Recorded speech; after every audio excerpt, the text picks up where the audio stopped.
역대하 21장 1에서 15절까지 말씀 보도록 하겠습니다. 여호사밧이 그 열조와 함께 자매 그 열조와 함께 다윗성에 장사되고 그 아들 여호람이 대신하여 왕이 되니라.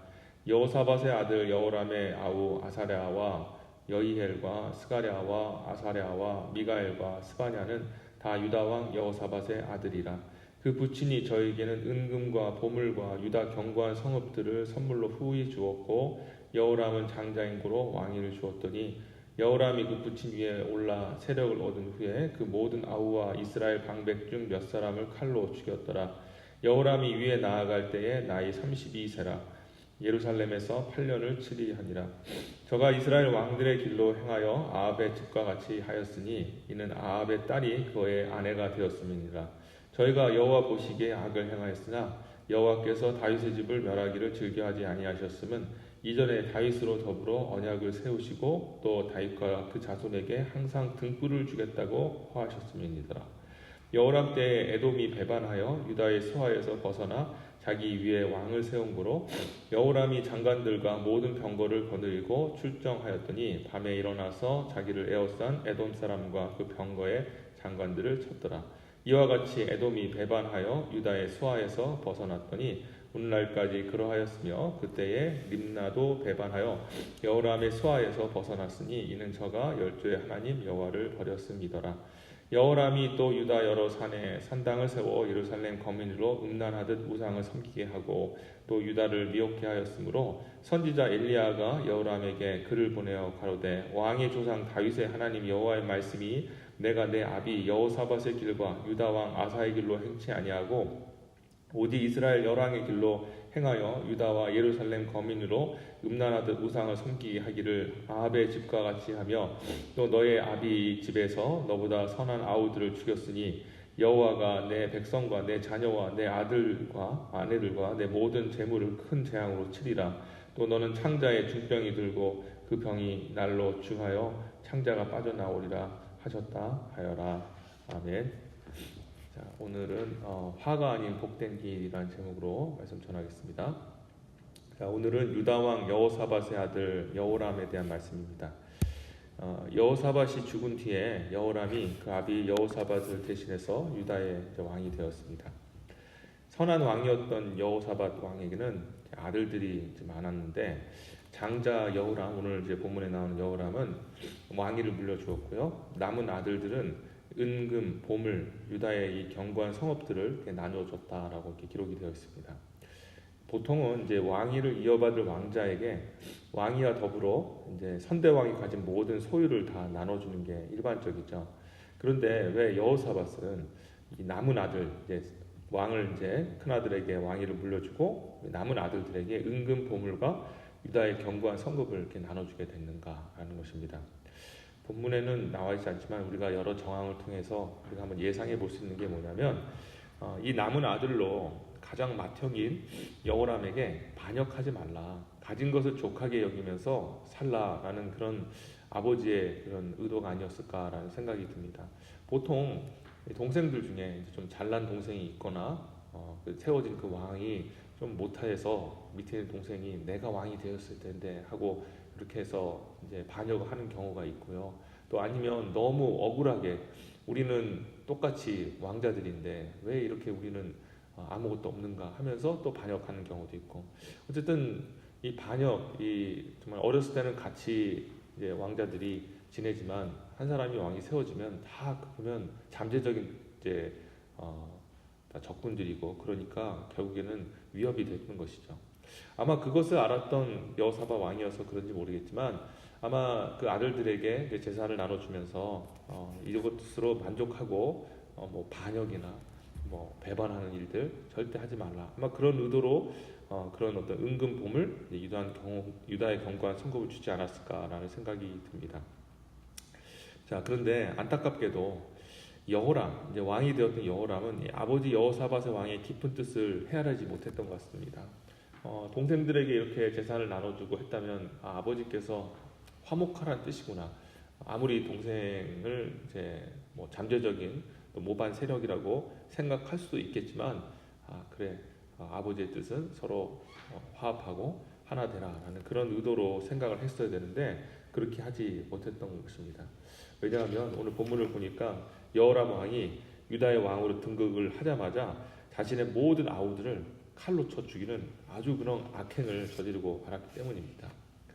자, 그러면 왜 동생들, 정말 이 무지한 동생들을 이 여호람 왕은 잔인하게 죽이고 말았을까요? 아마 방금 말씀드린 것 같이 동생들이 언젠가는 자기를 배신하고 모반할지도 모른다라는 그런 마음이 들어서 그랬겠지 않겠습니까? 그거 외에는 뭐 다른 것을 설명할 길이 없는 거죠. 갑자기 죽이기는 있을 수 없는 거고, 정신 이상자가 아니면 동생을 이렇게 죽일 수는 없습니다. 아마 모반할 것이다 라는 그런 마음속에 이상한 생각이 들어서 결국에는 동생들을 싹 다 죽인 것이 아닌가 그 생각이 들어요. 자, 그런데 그럼 누가 도대체 이 여호람 왕을 이런 식으로 사람을 이상하게 만들었는가, 이렇게 악하게 만들었는가? 6절을 보시면 그 이유가 나와 있습니다. 저가 이스라엘 왕들의 길을 행하며 아합의 집과 같이 하였으니 이는 아합의 딸이 그 아내가 되었습니다. 저가 여호와 보시기에 악을 행하였으니 라고 기록되어 있습니다. 여러분, 아합이 누군지 이런 설교 들으시고 또 성경 읽어보셔서 아실 텐데 이 역대 이스라엘 왕 중에 가장 악한 왕입니다. 여로보암 왕이 이스라엘의 초대 왕이거든요. 북이스라엘 초대 왕인데 그도 처음부터 나라가 세워질 때 하나님을 버리고 우상을 세운 다음에 이것이 금송아지 우상을 세운 다음에 이것이 하나님이라 하면서 처음부터 나라 시작하면서부터 이스라엘 백성들을 우상 숭배자 되게 했습니다. 그런데 그 왕은 아합 왕에 비하면 아무것도 아닙니다. 아합 왕은 바알신과 아세라의 신, 특히 이세벨이라는 그런 악한 여인을 왕비로 맞이하면서 온 땅에 정말 우상 숭배, 그리고 유다 땅에도 그 우상 숭배에 그런 아주 악한 영향력을 끼친 정말 최악의 왕이 바로 아합 왕이었습니다. 그런데 다윗의 가문의 왕이 이 북이스라엘의 아합의 가문과 가까워졌고 결국에는 아합의 딸과 결혼을 해서 아합의 가문으로 그렇게 편입이 되어 들어가게 되어지는 정말 불행한 일이 일어나게 되었던 것이죠. 자, 그런데 이 딸이, 아합의 딸이 얼마나 악했겠습니까? 아버지, 어머니가 정말 우상 숭배자고 또 악한 자이기 때문에 시집을 와서 여호람 왕에게 얼마나 정말 악한 말을 또 하고 또 하나님 기뻐하지 않는 그런 악한 생각들을 넣었겠느냐라는 것이죠. 자, 아마 이런 얘기를 하지 않았을까 생각이 듭니다. 여호람과 혼인한 아합 왕의 딸이 여호람에게 온갖 그런 악한 말과 계략으로 여호람의 마음을 미혹하고 충동했을 겁니다. 아마 이런 얘기를 하지 않았을까요? 왕권을 강하게 세우시려면 반역의 싹을 미리 잘라야 합니다. 그러니 당신들의 동생들을 하나도 남기지 말고 죽이십시오. 아마 이렇게 충동질을 하지 않았을까 생각이 듭니다. 왜냐하면 그런 것이 아니면 이 아합의 딸의 그 이야기를 하지 않았을 것이기 때문이죠. 그런데 이것을 하나님의 이 정말 자손이었던 또 하나님 택하신 다윗 가문의 왕이었다면 영적으로 분별할 수 있어야 되지 않겠습니까? 아무리 아합의 딸을 자기 아내로 맞았다 할지라도 무슨 소리 하는가? 어떻게 내 동생으로 그런 일을 하는가? 하나님이 기뻐하시겠는가? 이제 그렇게 얘기하면서 절대 그 일을 하지 말았어야 되는데 영적으로 어두웠던 이 여호람 왕은 아합의 딸을 아합의 딸이었던 자기 아내 말을 듣고 무지한 동생들을 칼로 죽이는 그런 악행을 이렇게 저지르고 말았던 것입니다. 여호람은 실은 동생들을 죽일 하등의 이유가 없었죠. 그런데 무엇보다 동생들을 죽이지 않아도 되는 그런 이유가 있었는데 그 이유는 바로 여호람 왕을 하나님이 세우셨기 때문입니다. 하나님이 세우신 왕권. 이전부터 여러분 왕권이라는 것이 왕들이 왕이 되면은 평생 해야 될 그 수건 사업이 있습니다. 반드시 끝까지 해야 된다. 그게 바로 왕권을 지켜내는 일과 그 왕권을 안전하게 자기 아들에게 물려주는 것. 이게 왕들의 이제 사명이죠. 자, 그런데 이 왕은 유다의 왕들은 누가 세운 왕입니까? 바로 전능하신 하나님이 세우신 왕입니다. 사울 왕, 그 선대의 가장 첫 번째 이스라엘 왕이었던 그 사울 왕에게서 왕위를 하나님이 직접 빼앗아다가 다윗에게 주셨습니다. 그리고 그 다윗의 그 자손들, 솔로몬부터 시작하여 르호보암부터 시작하여 그 다윗의 자손들이 왕이 되었습니다. 그 누구도 하나님이 세우셨기 때문에 찬탈을 생각할 수도 없었고 모반을 할 수가 없었습니다. 실제로 유다 역사를 보면 하나님이 그들을 왕으로 세우셨기 때문에 하나님의 권위가 있었고 하나님의 명분이 있었기 때문에 감히 유다 사람 중에 어떤 사람도 그 유다 왕 다윗의 가문에 반역하고 대적하는 일이 없었죠. 지금도 이스라엘이 이 다윗의 그런 왕국 제2의 다윗의 왕국을 세우려고 하지 않습니까? 메시아가 누굽니까? 바로 다윗의 가문으로 오는 새로운 왕, 그걸 메시아라고 생각하고 이스라엘 백성들이 그렇게 기다렸죠. 그런데 예수님이 그런 사람인 줄 알았는데 혈통상으로는 다윗의 가문 맞았잖아요. 그렇죠? 그런데 그 다윗의 가문이었음에도 불구하고 결국에는 예수님이 자기들이 원하는 왕이 아니라 하나님이 보내주신 그런 하나님 나라의 왕이었기 때문에 예수님은 십자가에 못 박았던 것입니다. 어쨌든 제가 말씀드리신 것은 여호람 왕은 결코 그렇게 정말 왕위 찬탈에 대한 걱정과 두려움을 하지 않아도 되는 그런 왕이었던 것입니다. 그런데 그것을 여호람 왕이 믿음의 눈으로 보았더라면 아마 절대 흔들리지 않았을 겁니다. 옆에서 이세벨의 딸, 야합의 딸이 자기 옆에서 충동질하고 동생을 죽이십시오라는 그런 악한 말을 했을 때 오히려 그 아내를 책망하면서 다시는 그런 말 꺼내지 말라. 하나님이 나를 세우셨기에 그 누구도 내 왕권을 빼앗아갈 수 없다. 내 동생은 절대 그들로 하나님을 두려워하기에 내 왕권을 빼앗을 수 없다라고 얘기하면서 그 동생을 죽이지 않았을 것입니다. 여러분, 결국에는 하나님을 신뢰하지 못하고 악한 여인의 말을 듣고 이 무지한 행동을 했던 이 여호람에게 하나님 심판을 내리셨죠. 그래서 오늘 본문을 보니까 하나님이 갑자기 건강했던 나이가 32살의 왕이 되어서 8년 동안 치리하다가 죽었다 그렇게 나왔는데 아주 짧게 하나님이 유다 왕 치고는 굉장히 짧게 너무나 악하니까 이 왕을 빼앗은 거죠. 그래서 이 젊은 나이에 창자에 병이 걸려서 그날 후로 창자가 바깥으로 빠져나가는 살이 썩어서 죽는 그런 고통을 당하며 처절하게 비참하게 죽게 하셨습니다. 아마 창자가 썩어 들어가는 그 병을 통해서 모든 고통 하나하나를 느끼다가 고통 중에 이 동생들에게 억울한 죽음을 하나님께서 하나하나씩 체험하면서 그렇게 죽게 하신 것 같습니다. 자, 오늘 이 말씀을 통해 우리가 무엇을 할 수가 있을까요?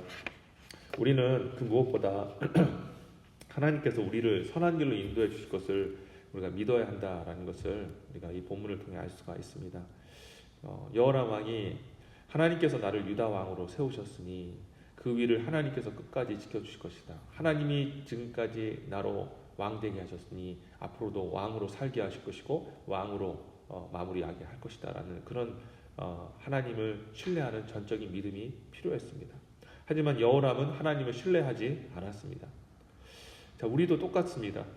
여호람과 같이 지금까지 우리가 왕은 아니지만 지금까지 하나님이 나를 인도하시고 보호하셨다면 앞으로도 나를 인도하실 것이다. 나를 지켜주실 것이다. 나의 발걸음을 하나님께서 함께 해주실 것이다 라는 그 하나님에 대한 신뢰함을 절대 우리도 잊지 말아야 합니다. 하나님을 믿지 못하고 아합왕과 같이 주변에 있는 사람들, 특별히 악한 의도를 가지고 조언하고 축원하는 사람들을 우리가 잘 분별하지 못하면 우리도 결국에는 하나님 기뻐하지 않는 삶을 우리도 모르는 사이에 살 수도 있다는 것을 기억해야 합니다. 주변에 가깝다고 해서 모든 말이 다 옳은 것은 아닙니다.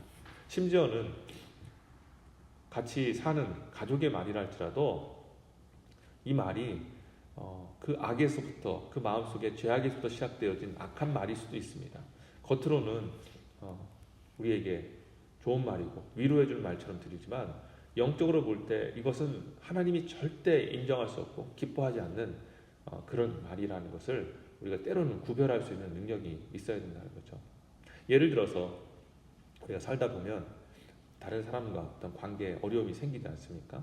그러다 보면 또 섭섭하고 또 때로는 미워하는 마음이 있습니다. 그런데 옆에 있는 가족이 또 남편이 아내가 그 아내가 아니면 남편이 힘들어하는 모습을 보고 옆에서 계속해서 얘기합니다. 가만히 두었어? 어떻게 왜 가만히 둬? 아니면 예를 들어서 우리 미국이니까 그런 고소하는 것들이 일반적인 왜 고소하지? 고소하지 않고 왜 가만히 참고 있어? 얼마나 힘들었겠어?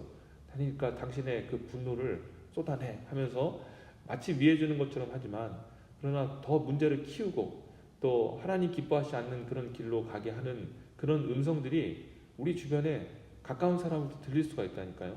그래서 그거를 분별할 수 있어야 됩니다. 그 얘기 들으면 힘이 나죠. 위로가 되죠. 아, 나를 정말 위해 주는구나. 아, 다른 사람은 그런 말 안 해주는데 내 편에 서주는구나 하고 위로를 받을 수가 있습니다. 그런데 생각해 봐야 돼요. 이게 정말 하나님이 기뻐하시는 생각인가? 하나님의 계획인가? 나와 이 사람 속에서 하나님께서 어려움을 주시고 이 문제를 통해서 이루시고자 하는 하나님의 정말 특별한 뜻이 지금 하고자 하는 그 생각과 나의 행동과 일치하는가? 그래서 분별해 봐야 된다는 거죠. 그런데 여호람은 하지 못했잖아요. 옆에 그 아방의 딸의 얘기를 듣고 동생을 죽이십시오. 죽이십시오. 모반의 씨앗입니다. 저들을 가만히 놔두면 안 됩니다. 그런데 하나님께서 여호사밧 왕을 통해서 그것을 미리 방지하고자 그들에게 은근 패물을 주면서 아마 그들에게 주면서 이렇게 얘기했을 겁니다. 형에게 모반하지 마라.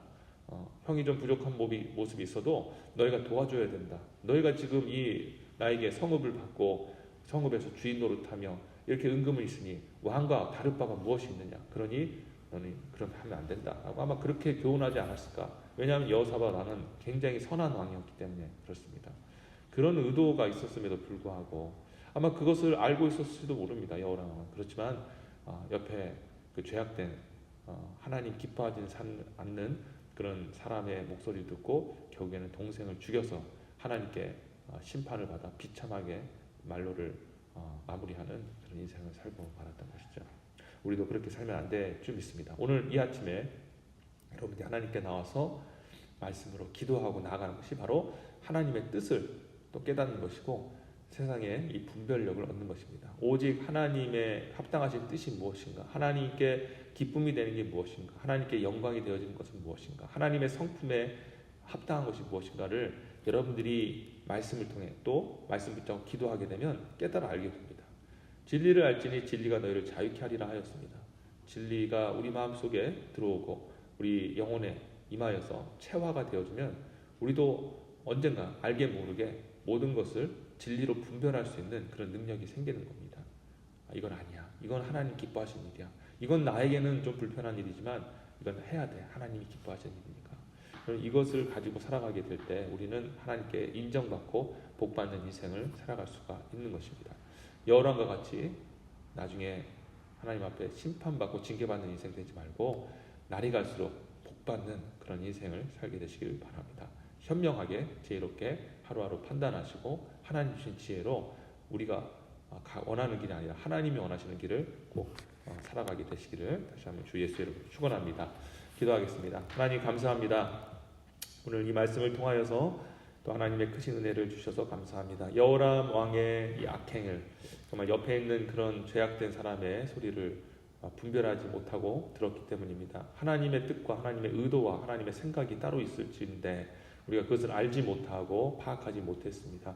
하나님 오늘도 하나님의 음성을 들려주셨으니 감사합니다. 오늘 지혜를 우리 마음속에 새겨주시고 진리가 우리 마음 가운데 쌓이게 하여 주시옵소서. 그래서 우리가 정말 하나님 앞에 하나님 기뻐하시는 삶을 살게 하여 주시옵소서. 감사드렸고 이 모든 말씀 예수님의 이름으로 기도합니다.